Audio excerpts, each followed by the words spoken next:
Film culte ce soir sur France 5. La chaîne diffuse La meilleure façon de marcher de Claude Millet. Un film dramatique nommé plusieurs fois au César en 1977, dans lequel Patrick Dewar tient le premier rôle. S'il a été un acteur emblématique des années 70, Patrick Dewar a en revanche connu une fin plutôt tragique.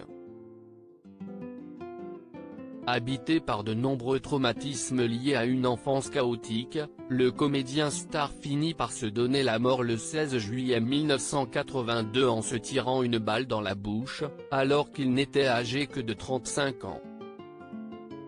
Avant de mourir, ce dernier avait eu l'occasion de devenir père à 2 reprises. La première fois c'était en 1974, où il a accueilli sa fille aînée Angèle Herry, fruit de son amour pour la comédienne Miou Miou rencontrée sur le tournage des Valseuses en 1973.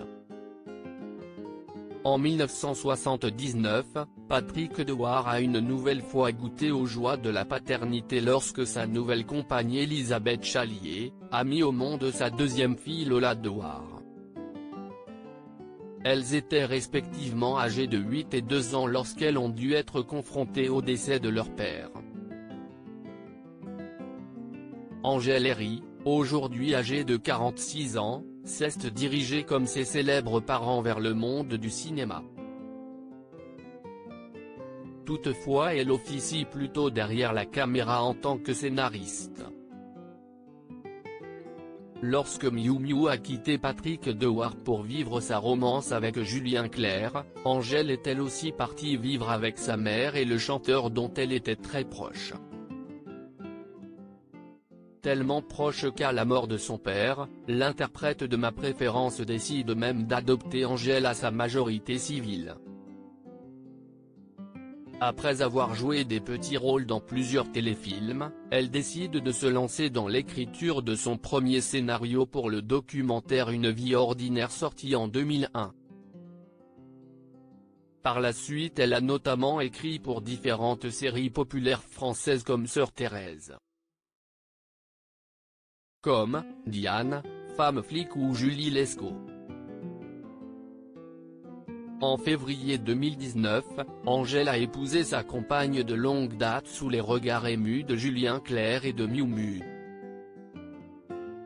L'enfance difficile de Lola Dewar, 41 ans aujourd'hui, n'a pas connu tout à fait la même vie que sa demi-sœur Angèle bien qu'elle soit tout de même plutôt proche. Après le suicide de son père, pour la petite fille et sa mère Elisabeth Chalier s'y est le début des galères.